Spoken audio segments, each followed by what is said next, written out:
Olá, vamos começar agora a nossa revisão da aula sobre proteínas.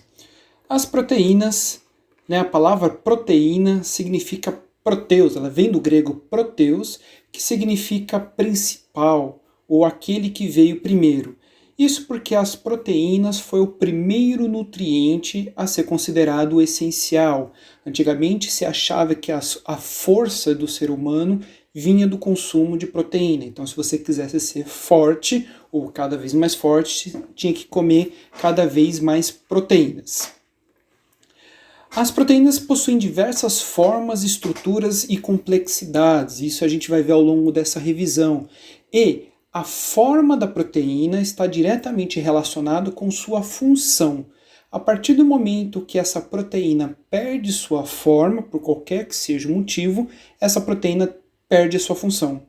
Então, quando você tem alguns eventos nos alimentos que você causa então essa mudança da forma da proteína, essa proteína vai perder função e você pode utilizar essa informação para, por exemplo, amaciar a carne, para você fazer novas texturas em produtos alimentícios, como por exemplo mousse de limão, que é onde você pega o leite condensado que ele é um pouco mais fluido, na hora que você adiciona o limão, você muda a textura e vira uma textura muito próxima de uma mousse. E tem uma explicação do porquê que isso acontece. Então você consegue mudar a forma dessa proteína e mudando a forma, essa proteína vai perder a função, mas ao mesmo tempo você também consegue alterar a textura ou mudar algumas propriedades e características dessa proteína. As proteínas, elas são compostos orgânicos, assim como o carboidrato, só que o que difere um pouco do carboidrato é que, além do carbono, hidrogênio e oxigênio, que são os compostos, os átomos que compõem os carboidratos, as proteínas possuem nitrogênio na sua composição. Claro que também a forma, a estrutura é diferente, mas questão de átomo, principalmente as proteínas possuem nitrogênio na sua composição. A função biológica da proteína ela é muito mais complexa do que os carboidratos. Se a gente relembrar novamente a função primordial dos carboidratos é dar energia. A função primordial das proteínas não é dar energia para o corpo. Uma das funções primárias das proteínas é elas serem catalisadoras, ou seja, elas são enzimas. O que é um catalisador? Um catalisador é um componente, um composto, que acelera reações químicas. Se eu não tiver esse catalisador, a reação química demora muito para acontecer. Então, para fazer digestão, quebra de moléculas no processo digestório, por exemplo, a amilase, que degrada carboidrato, a lipase, que degrada lipídios na digestão, as proteases, que são as enzimas que degradam as proteínas na digestão, elas vão acelerar essa quebra, essa digestão. Vocês viram em bioquímica que existem vários tipos de enzimas que são muito importantes para o metabolismo da célula. Essas enzimas são proteínas. Então, uma das funções primárias da proteína é ela ser enzima, ela catalisar reações químicas na forma de enzima. A proteína também tem uma função primária de dar estrutura. Ela dá estrutura, por exemplo, na pele, no músculo, estrutura no corpo, formando a queratina, que é uma proteína que dá, então, estrutura para a pele, por exemplo. A elastina, que é uma proteína que dá elasticidade para a pele. Então, se a gente puxar a nossa pele e soltar, ela volta ao normal. Uma pessoa idosa demora um pouco mais para voltar, justamente porque essa parte da elastina já não está tão eficiente como a de uma pessoa mais jovem. É por isso que crianças, bebês, têm a pele lisinha. Conforme a gente vai ficando mais velho, você tem o aparecimento de rugas, porque você tem alterações dessas proteínas estruturais que é comum acontecer com a idade. As proteínas também têm a função de contração. Então, um músculo são fibras de proteínas compostas de miosina, de actina, e justamente a junção, o deslizamento, uma puxar a outra, faz a contração muscular. Então, o deslizamento das fibras musculares causa a contração. Então, uma das funções primárias das proteínas é ajudar no movimento, a fazer qualquer tipo de movimento, porque para o movimento eu preciso ter contração de músculos.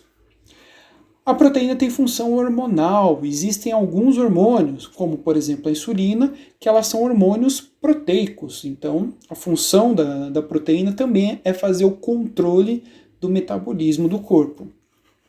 Outra função primária das proteínas é fazer transporte. Então, as proteínas ajudam a fazer o transporte de uma série de compostos no nosso sangue ou dentro da nossa célula.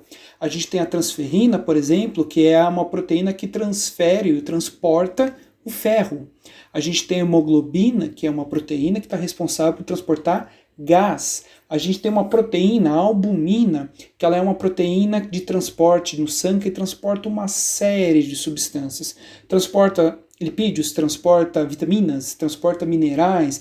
Ela não é bem específica para algum composto, ela transporta uma série de compostos no nosso corpo. Então, uma função das proteínas, ou uma das funções primárias das proteínas, é ser transportadora.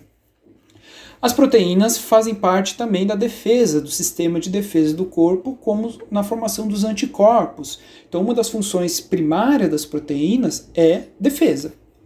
Proteínas de armazenamento. Então, alguns compostos, como a ferritina, ela armazena ferro dentro das células. A gente tem a albumina no ovo, que também faz armazenamento de substâncias, no caso do ovo. Então, várias proteínas, como metaloenzimas, que também são presentes nas nossas células, elas têm essa função de armazenar metais, no caso as metaloenzimas.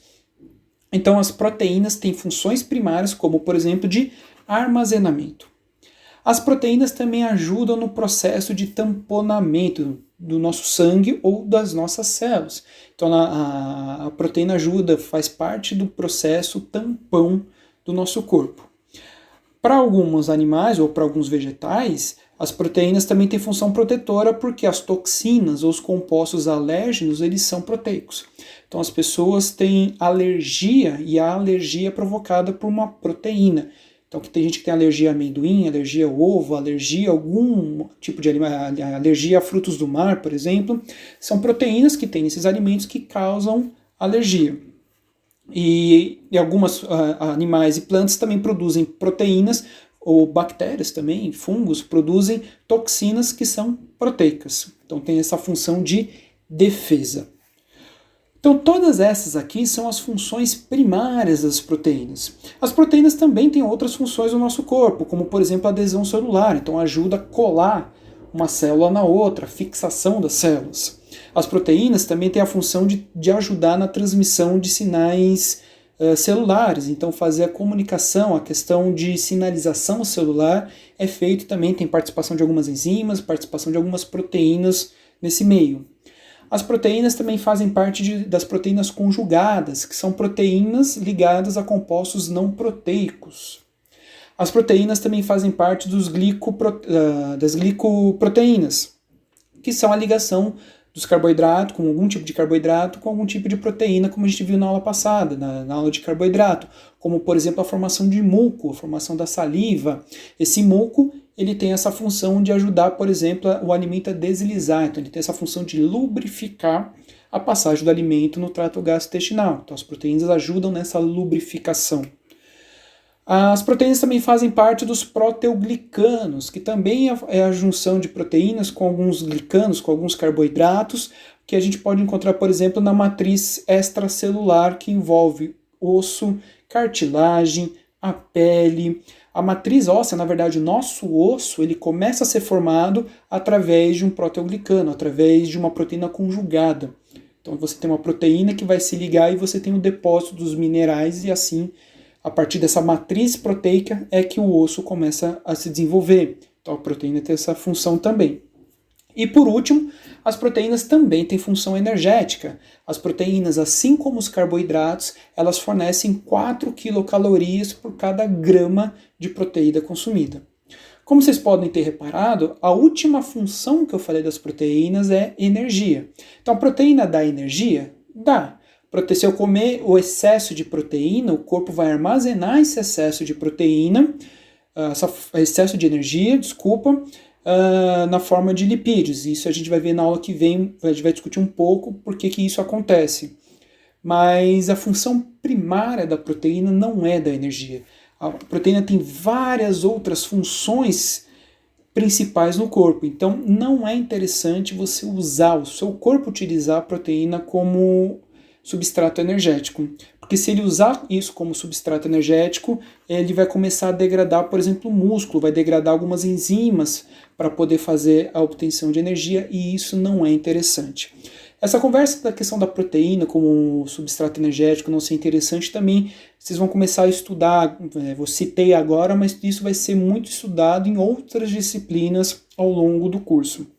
Mas, já para deixar claro, proteína não deve ser utilizada como fonte energética, isso não é interessante para o corpo. Bom, a gente viu que os monômeros dos carboidratos são os monossacarídeos. Isso significa que, durante o processo digestório, durante a digestão, eu não consigo quebrar mais o carboidrato e eu só consigo quebrar o carboidrato até o monossacarídeo.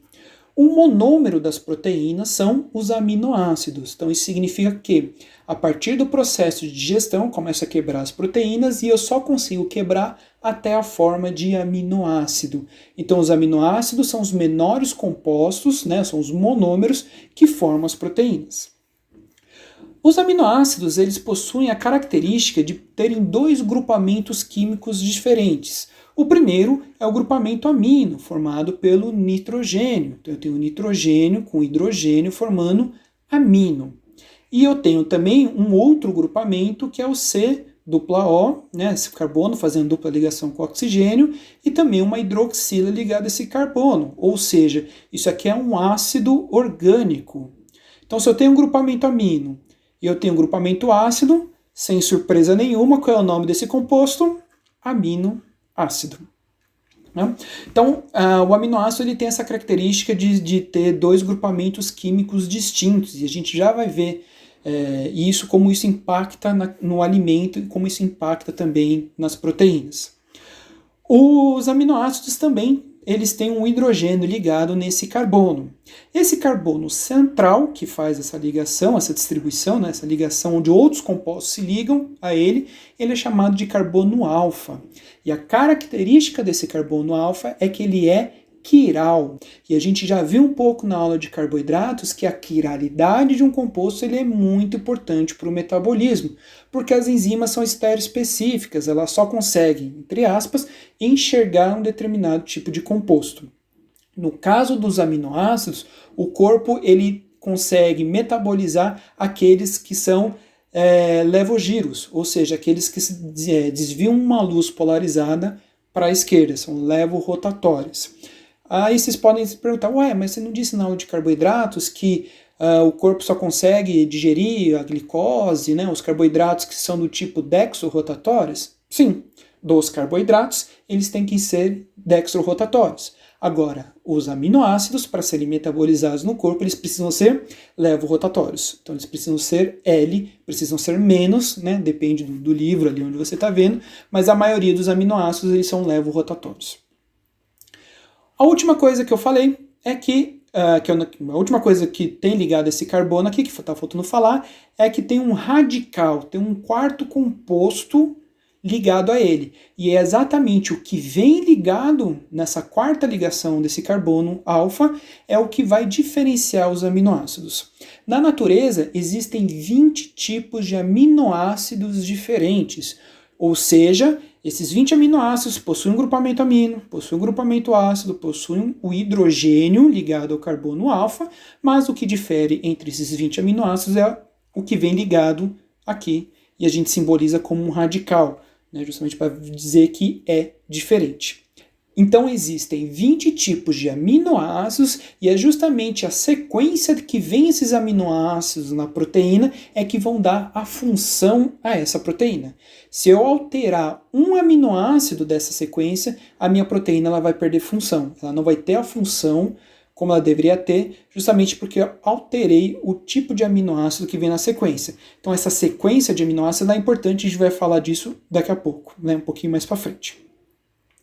Esses aminoácidos possuem uma característica bem importante, que são as propriedades ou características ácido-básicas desses aminoácidos. E Isso vai ajudar, por exemplo, no sistema tampão do nosso corpo, e isso também vai influenciar na questão da textura e nas propriedades que essas proteínas vão dar a um alimento. Então, cada aminoácido tem o seu ponto isoelétrico, mas por uma questão didática, vamos dizer que praticamente todos têm muito próximo, o ponto isoelétrico dele é perto do pH neutro. Por que ele é um ponto isoelétrico? Iso significa mesmo carga, mesmo elétrico, mesma carga elétrica. O que acontece? No ponto isoelétrico, o aminoácido ele não fica exatamente dessa forma que a gente viu no slide anterior. No ponto isoelétrico, o grupamento amina, na verdade, ele ganha mais um hidrogênio. Então ele tem um terceiro hidrogênio ligado a ele, e como ele tem um hidrogênio ligado a ele, e lembrem que o hidrogênio ele tem carga positiva, então eu vou ter aqui essa configuração de NH3+. Então significa que esse nitrogênio, esse grupamento amino, ele está protonado, ele está positivo, tem um próton a mais, tem um hidrogênio a mais. Acontece também no ponto isoelétrico que o grupamento ácido ele perde esse hidrogênio. Então lembre que se ele perdeu uma coisa positiva, ele vai ficar mais negativo, porque ele perdeu uma coisa que dava uma característica positiva, então ele fica negativo. Então no ponto isoelétrico, o aminoácido tem duas cargas, então a gente pode dizer que a carga é nula, porque o positivo anula a carga negativa. Então ela tem a mesma carga, ela tem um ponto isoelétrico. Tá? Na verdade, ele está em equilíbrio. A quantidade de carga nesse meio está em equilíbrio, é isoelétrico. Quando eu adiciono esse aminoácido num meio ácido, então eu coloco um ácido ali no meio, na solução, o que vai acontecer? Um ácido ele é um ambiente que ele é rico em hidrogênio. O pH significa ponto hidrogênio iônico.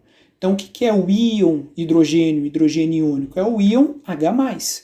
Então, um ambiente ácido é um ambiente rico em H+.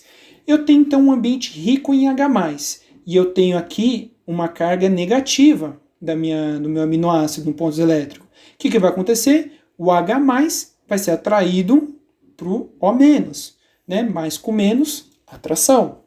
E com isso eu vou ter essa configuração. Então, no meio ácido, o meu aminoácido ele fica positivo. E a gente já vai ver que isso vai ter algumas implicações nas propriedades dos alimentos. Agora, se fosse o contrário, se eu colocar um meio básico, ou eu adicionar alguma coisa alcalina ou básica, o meio básico ele é rico em OH-. Então, o meio básico é rico de íons OH-. Então, eu tenho o meu nitrogênio protonado, minha carga positiva, excesso de hidrogênio. E no meu meio básico, eu tenho rico em OH-. Então, esse positivo, esse excesso de hidrogênio vai sair daqui e vai se ligar com OH-, porque, novamente, positivo com negativo dá atração. Então, eu vou ter essa configuração que a minha proteína ela fica negativa. Então, isso aqui também é uma forma que a gente tem das proteínas funcionarem como um tampão no corpo. Então, elas conseguem, ora ficar positiva, ora ficar negativa, ora doam hidrogênio, ora captam o hidrogênio e com isso ela mexe no pH do meio, doando ou recebendo H+, recebendo hidrogênio. A classificação que interessa, então, na verdade, os aminoácidos têm várias classificações. Você pode classificar aqueles que são polares, apolares, lineares, ramificados, ácidos, aminoácidos ácidos, aminoácidos básicos. Então, existem várias classificações que os aminoácidos podem ter. Lá na aula completa, tem todas as classificações. Mas o que interessa para a gente é a classificação nutricional dos aminoácidos. Então, os aminoácidos eles podem ser classificados em essenciais, condicionalmente essenciais e não essenciais. O que significa? Os aminoácidos essenciais são aqueles que o nosso corpo não consegue sintetizar. Se o nosso corpo não sintetiza, a única forma da gente adquirir esses aminoácidos é através da alimentação. Então a gente tem que buscar esses aminoácidos, a gente tem que fazer a nossa dieta pensando nesses aminoácidos que são essenciais. E nutricionista tem que saber os aminoácidos essenciais de cor, tem que decorar esses aminoácidos, porque na hora que você estiver fazendo uma dieta, ajustando dieta, avaliando dieta, você precisa saber se aquela pessoa está consumindo todos os aminoácidos essenciais. Uma das coisas que que o nutricionista deve ver é exatamente isso. Quais são os aminoácidos essenciais? É a histidina, a treonina, a metionina, fenilalanina, isoleucina, lisina, leucina, o triptofano e a valina. Existe uma forma de decorar que eu aprendi com a minha professora na faculdade. Caso vocês queiram utilizar, você pode usar então a frase "hoje tem filme na TV", filme com 2 L's. Então, histidina, treonina, metionina, fenilalanina, isoleucina, lisina, leucina, treonina e valina. Triptofano, né? Treonina eu falei aqui. Então, triptofano e valina. Então, uma forma que você tem para ajudar a lembrar quais são os aminoácidos essenciais. Então, novamente, os aminoácidos essenciais são aqueles que o corpo não sintetiza, então a gente tem que buscar exclusivamente na alimentação. A gente só adquire eles através da alimentação. Os aminoácidos condicionalmente essenciais vai depender da condição que o corpo se encontra. Então, os aminoácidos condicionalmente essenciais, o nosso corpo consegue sintetizar, mas a depender de alguma condição, como por exemplo na gestação, por exemplo quando uma pessoa sofre queimaduras no corpo inteiro, então uma pessoa queimada, ou algum tipo de patologia que aquela pessoa tem, ou seja, uma condição específica que ela tem, ela não está no metabolismo normal dela, esse ou outro, ou esses, né? Pode ser um, pode ser 2, pode ser todos, esses aminoácidos, a quantidade que o corpo produz não é suficiente pela demanda que o corpo necessita. Então, além do corpo sintetizar, a gente tem que buscar esses aminoácidos também através da alimentação. Então, novamente, os aminoácidos condicionalmente essenciais são aqueles que o corpo sintetiza, mas a depender da condição que aquele corpo, aquele paciente, aquele sistema, né, aquele metabolismo, aquele indivíduo se encontra, então a depender da condição que aquele metabolismo se encontra, a gente tem que buscar também esses aminoácidos através da alimentação. Isso vocês vão estudar nas disciplinas bem mais na frente, quando você começar a estudar doença, né, nutrição na doença. Então, algumas doenças necessitam um aumento de alguns aminoácidos, por exemplo. Tá? E aqueles aminoácidos que são classificados como não essenciais são aqueles que o corpo sintetiza independente da condição que ele tem. Dependente se o corpo está saudável ou tem alguma doença, alguma patologia, o corpo consegue sintetizar esses aminoácidos sem muitos problemas. Bom, como eu já comentei, já citei algumas vezes, a função da proteína depende da forma que ela tem. Só que a forma da proteína é dada pelas estruturas, ou pela estrutura que essa proteína vai ter. E as estruturas da proteína podem ser divididas em 4 estruturas. A estrutura vai ser primária, secundária, terciária e quaternária. A primeira estrutura que a gente vai ver é a estrutura primária. A estrutura primária de uma proteína é uma estrutura linear onde está descrita a sequência dos aminoácidos. A sequência, ou como estão distribuídos aqueles 20 aminoácidos que a gente viu. Essa estrutura primária pode ter 100, 200, 500, 800 aminoácidos fazendo parte da composição dessa proteína. Então, todas essas proteínas têm a sequência dessas proteínas, elas são importantes porque é essa sequência que vai dar a função. Então, o que é a estrutura primária? São os aminoácidos ligados através de uma ligação chamada ligação peptídica. Como é que funciona a ligação peptídica? O ribossomo ele vai retirar o hidrogênio do grupamento amino de um aminoácido e vai retirar a hidroxila do grupamento carboxílico do outro aminoácido e vai formar então uma molécula de água, H2O. E essa água vai ser utilizada pela célula. Então, o que o ribossomo vai fazer? Ele vai ligar então esse carbono com esse nitrogênio. O nome dessa ligação que é feita aqui é a ligação peptídica. Com isso, O ribossomo então vai partir para essa outra ponta e vai ligar então essa hidroxila vai retirar a hidroxila desse grupamento carboxílica desse aminoácido, vai pegar o hidrogênio de outro aminoácido aqui, vai retirar e vai ligar a um terceiro, a um quarto, a um quinto, ao sexto. Então com isso eu começo a formar a minha estrutura linear, a minha sequência da minha proteína. Então o que difere uma proteína da outra é justamente a sequência dos aminoácidos que você coloca aqui, que você tem nessa sequência primária. Então, o que difere uma proteína da outra é a sequência, os tipos de aminoácidos da estrutura primária.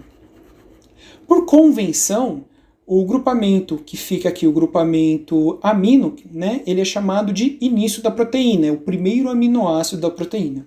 E o grupamento carboxílico livre é chamado de C-terminal, ou seja, ele é o fim da sequência de proteínas. Justamente por eu ter 20 tipos de aminoácidos diferentes, ou seja, esses radicais são diferentes, a interação desses radicais entre as sequências dos aminoácidos vai me dar a estrutura secundária da proteína. Eu tenho duas estruturas secundárias. Eu tenho a estrutura alfa-hélice, que é quando eu tenho a estrutura onde um aminoácido vai fazer pontes de hidrogênio com um aminoácido que está 4 posições à sua frente. Então eu tenho uma ponte de hidrogênio entre um aminoácido e uma ponte fazendo a ponte de hidrogênio, que está vendo, do grupo do nitrogênio, do grupamento amina, com o grupamento carboxílico de 4 aminoácidos à sua frente. Então essa aqui é a estrutura alfa-hélice. Então ela começa a se dobrar justamente porque os aminoácidos vão fazendo essas pontes de hidrogênio, vão fazer essas interações. A alfa-hélice é uma estrutura, digamos, mais comum das estruturas secundárias das proteínas. A segunda estrutura é a estrutura beta-folha, ou folha preguiada. Nessa estrutura, eu vou ter, então, uma rotação da sequência primária da proteína de 180 graus. E roda 180 graus. E eu tenho pontes de hidrogênio também entre os aminoácidos, só que os aminoácidos que estão em cima com o aminoácido que está embaixo. Esse que está em cima com o de baixo e assim por diante. Essa aqui é uma estrutura que se faz menos que a alfa-hélice, porém é uma estrutura que ela é muito mais estável dentro das proteínas. E o que vai diferir, ou o que vai mandar essa proteína, essa estrutura secundária, ser alfa-hélice ou beta-folha, é justamente a sequência de aminoácidos. Então, a sequência dos aminoácidos, a sequência primária, é que vai determinar, né, o tipo de aminoácido que está ali, que vai determinar se ela vai ser alfa-hélice ou beta-folha. Conforme eu tenho a formação da minha estrutura secundária e mais aminoácidos vão ser adicionados na estrutura primária, essa proteína vai crescendo, os aminoácidos que já estão mais para frente começam a interagir entre os outros aminoácidos. Então essa proteína ela começa a se dobrar, ela começa a se enovelar, ela começa a formar uma outra estrutura tridimensional. Essa estrutura é chamada de estrutura terciária. Essa estrutura terciária, então, nada mais é do que a proteína ela começa a se dobrar, se dobrar, se dobrar, e ela se dobra justamente pela interação entre os radicais que tem na sequência de aminoácidos. Então, além das pontes de hidrogênio, que são comuns na estrutura secundária, há pontes de hidrogênio também na estrutura terciária, mas você começa a ter outras interações, como interações hidrofóbicas, então feito por radicais que são radicais hidrofóbicos, atração eletrostática, então é a atração entre cargas de aminoácidos, pontes de sulfeto, ou seja, interações entre dois enxofres de aminoácidos distintos, e todas essas interações começam a dar duas estruturas distintas. Uma é uma estrutura fibrosa, então a proteína ela tem uma estrutura que parece um fio mesmo, uma proteína que lembra um fio, ela é fibrosa, que ela tem a característica de ser insolúvel, então normalmente as fibrosas são insolúveis e elas fazem parte da proteína estrutural. Então, para contração muscular, o colágeno, elastina, elas são mais fibrosas, porque elas estão trabalhando na estrutura do corpo. Agora, a segunda estrutura terciária são as globulares. onde então ela tem uma forma mais redonda, muito mais próxima de redondo. Vocês podem ver que aqui nessa proteína eu tenho então, por exemplo, uma estrutura primária e depois eu tenho uma estrutura alfa-hélice dessa proteína. Então eu tenho uma estrutura secundária, depois vem a estrutura primária novamente, e essa proteína ela se dobrou, se enovelou, né, de uma forma um pouco mais redonda. As proteínas globulares, elas são normalmente proteínas solúveis e elas estão presentes nos fluidos do corpo. Então elas fazem transporte de substâncias ou trabalham na defesa, né, como anticorpos, ou trabalham junto com a defesa do corpo. A estrutura terciária, ela já pode dar uma função à proteína. Então a proteína, quando ela adquire a estrutura terciária, ela já pode ter função. Algumas outras proteínas, para ter função, ela precisa de uma estrutura quaternária, que são a junção de 2 ou 4 estruturas terciárias. Então são 2 proteínas terciárias que se juntam, ou 4 proteínas na estrutura terciária que se juntam, então só assim essa proteína vai ter função. Uma característica também da estrutura é que normalmente quando uma proteína perde a sua estrutura quaternária e normalmente quando a proteína perde a sua estrutura terciária, ela vai perder a sua função.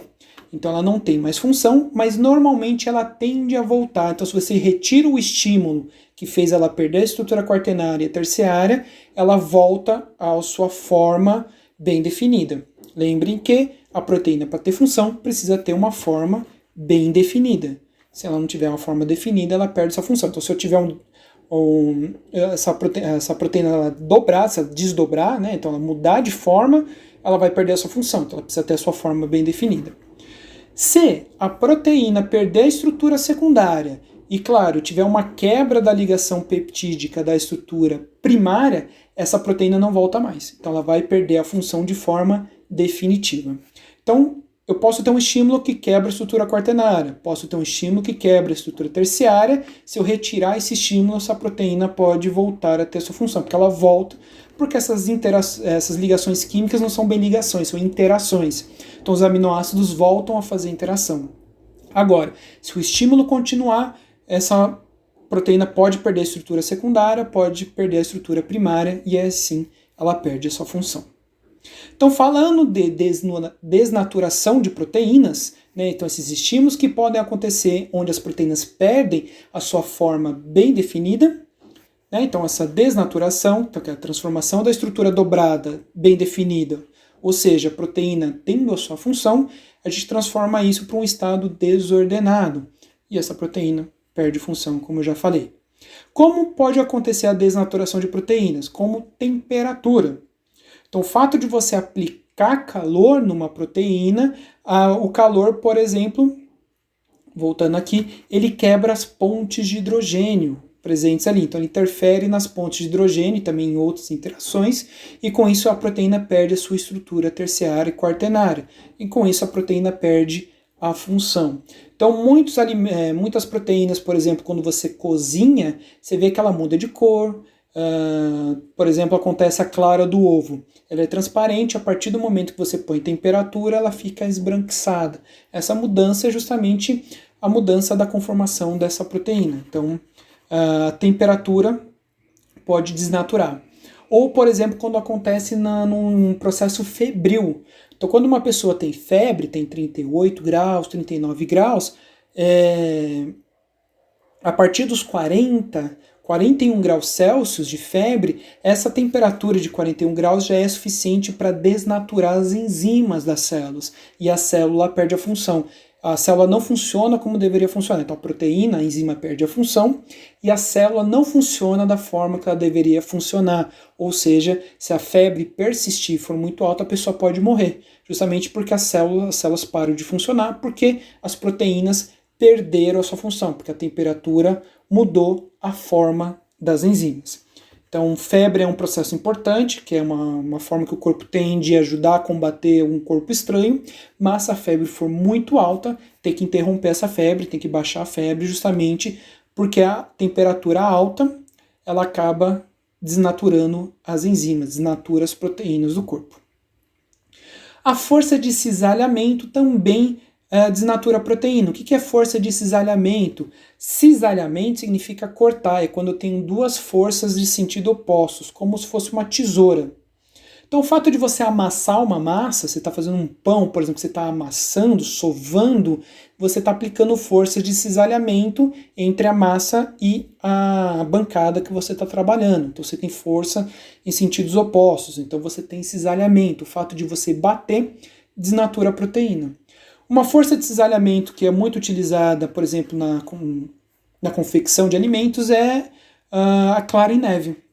Então, o que acontece? Você pega a clara do ovo, que é um altamente proteico, né, rico em proteínas e proteínas globulares. Você começa a bater, então aplica a força de cisalhamento, você tem a mudança da conformação dessa estrutura que é um pouco mais globular e ela começa a ter interação entre essas proteínas e forma uma rede tridimensional, e essa rede tridimensional ela é capaz de ligar ar dentro, por isso que ela cresce. Lembra o processo muito parecido do que a gente já viu da questão dos carboidratos. No caso das proteínas, se você bate então a clara, bate a proteína, você muda a estrutura da proteína.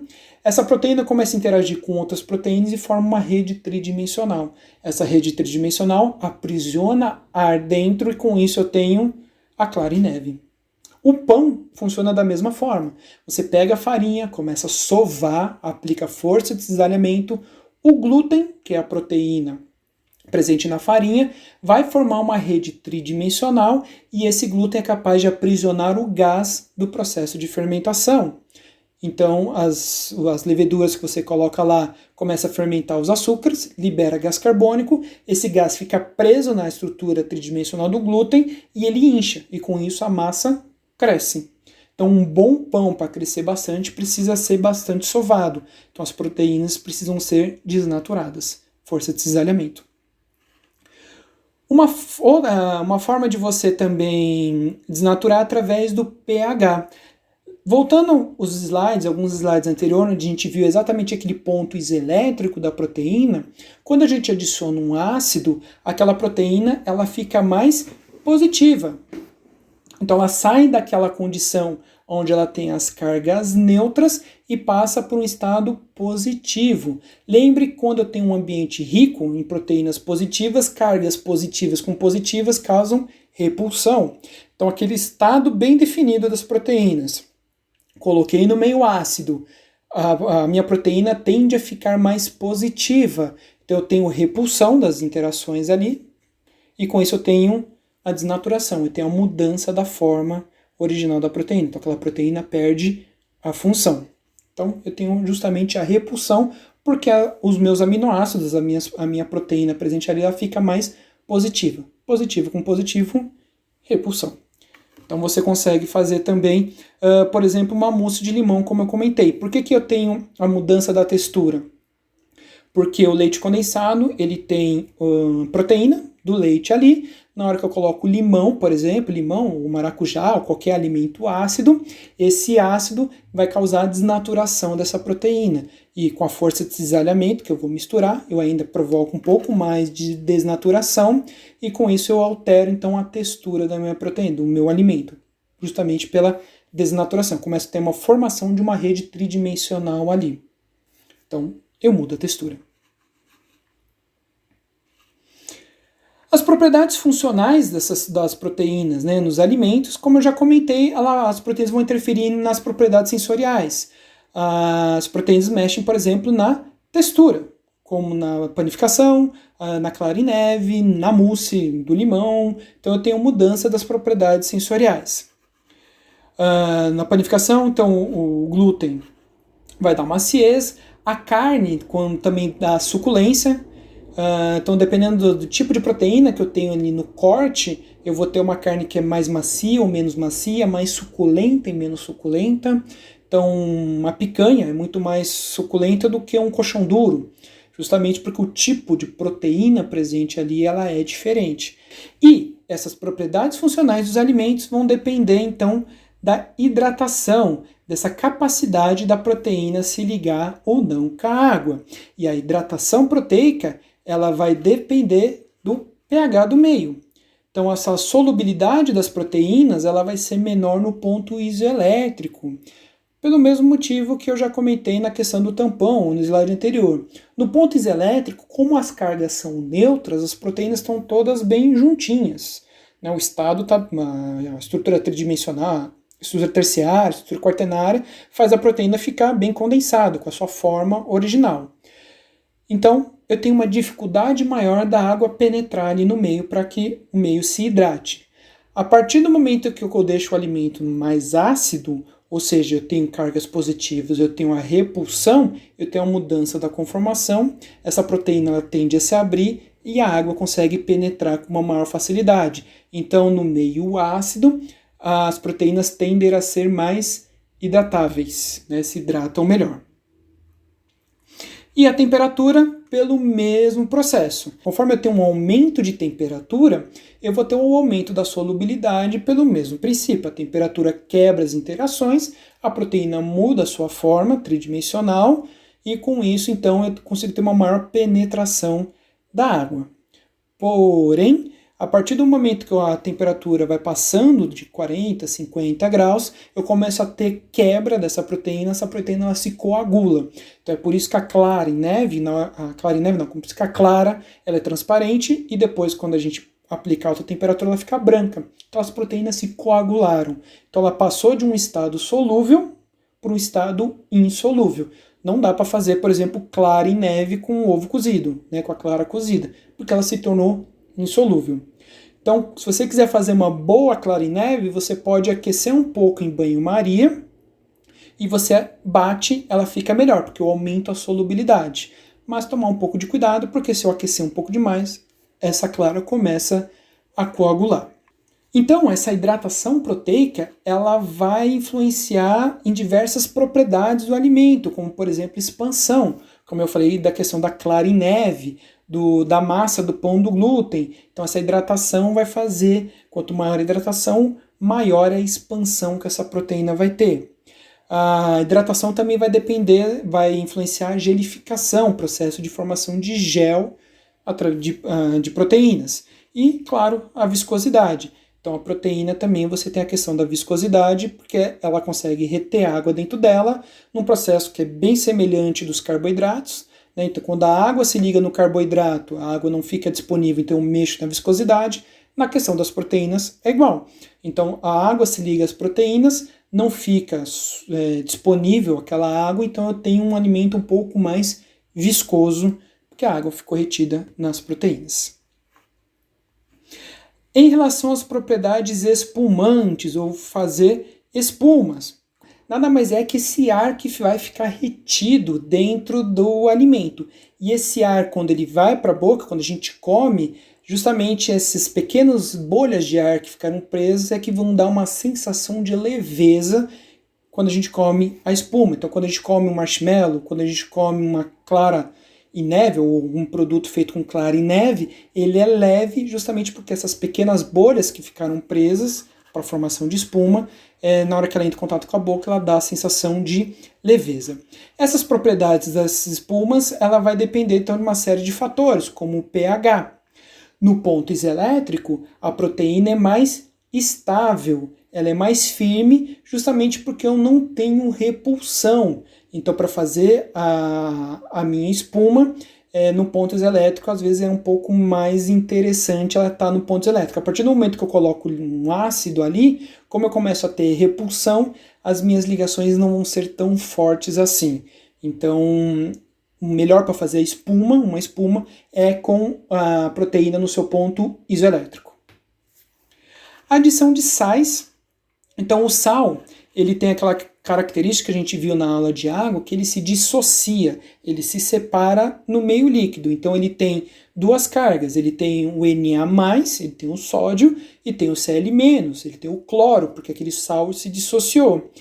Essa carga positiva e essa carga negativa, ela vai se ligar a cargas positivas e negativas das proteínas, ajudando a dar mais estabilidade, a diminuir ainda mais qualquer tipo de repulsão que essa proteína poderia ter por formação de cargas. Por isso que alguns programas culinários, quando vai bater a clara em neve, por exemplo, adicionam uma pitada de sal. Esse sal ele vai ter essa função então de se dissociar e se ligar com a proteína, diminuindo mais possíveis cargas que essa proteína vai ter. Então deixa mais estável a formação da espuma. O açúcar ele atrapalha a formação de espuma, mas o açúcar ele dá estabilidade para uma espuma já formada. Então, por um lado ele atrapalha a formar, mas o que faz ele atrapalhar a formar a espuma é o que dá estabilidade a uma espuma formada. Então, depois que você bate uma clara em neve, por exemplo, você adicionar um açúcar, essa espuma, esse merengue, né, esse marshmallow que você vai fazer depois, ele fica mais estável, então essa preparação fica mais estável. Tá? Então, o açúcar ele atrapalha a interação proteína e proteína, formando aquela rede tridimensional, mas dá estabilidade ao meio aqui formado. Os lipídios também atrapalham a formação de espuma, porque o lipídio, como ele tem uma densidade diferente da água, ele fica na superfície ali do meio. E o lipídio não tem a característica de formar uma rede tridimensional estável que aprisiona ar. Então o lipídio não forma espuma. Então quando você vai fazer, por exemplo, uma clara em neve, não pode ter lipídio. Um pouquinho de gema que cai ali já pode atrapalhar a formação da clara em neve. Justamente porque o lipídio ele vai ficar na superfície e atrapalha que essa proteína pegue ar, faça a emulsão da proteína com ar. Então não pode ter lipídio. Vai depender também da concentração proteica. Teoricamente, quanto mais proteína, melhor é a espuma formada, porque mais proteína eu vou ter, mais estruturas tridimensionais vão ser formadas com a força de cisalhamento, né? Então, quando eu começo a aplicar força de cisalhamento, eu começo a ter interação entre proteínas, e aí eu formo aquela rede tridimensional, e aquela rede tridimensional é que aprisiona ar, água dentro. Um processo bem semelhante, como eu já comentei, dos carboidratos. Mas aqui, no caso, é uma rede tridimensional formada por proteína. Então, quanto mais proteína, teoricamente, melhor é a formação dessa rede. Vai depender da temperatura. Então, uma desnaturação parcial da proteína ajuda a formar a espuma, né? Porque, como eu expliquei aqui, como eu tenho, então, aplico uma temperatura, eu tenho uma mudança, uma abertura da minha proteína, uma mudança tridimensional da sua estrutura, e com isso eu aumento a probabilidade de choques entre proteínas e eu formo mais a rede tridimensional. Muitos programas culinários também falam para você aquecer a clara em banho-maria um pouco, justamente por causa disso, porque ela causa desnaturação, e quando você bate, aplica a força de cisalhamento, forma uma rede tridimensional melhor, forma mais rede tridimensional, você tem mais espuma. E a própria força de cisalhamento, como eu comentei, que é justamente a força que vai fazer a interação de proteína com proteína se ligar, se formando aquela rede tridimensional que vai aprisionar o ar dentro. Então a força de cisalhamento ela é bem importante. Só que o excesso de batimento também quebra a estrutura tridimensional já formada, e aí eu tenho uma diminuição da minha espuma. Então aplicar a força de cisalhamento é importante, mas não o excesso.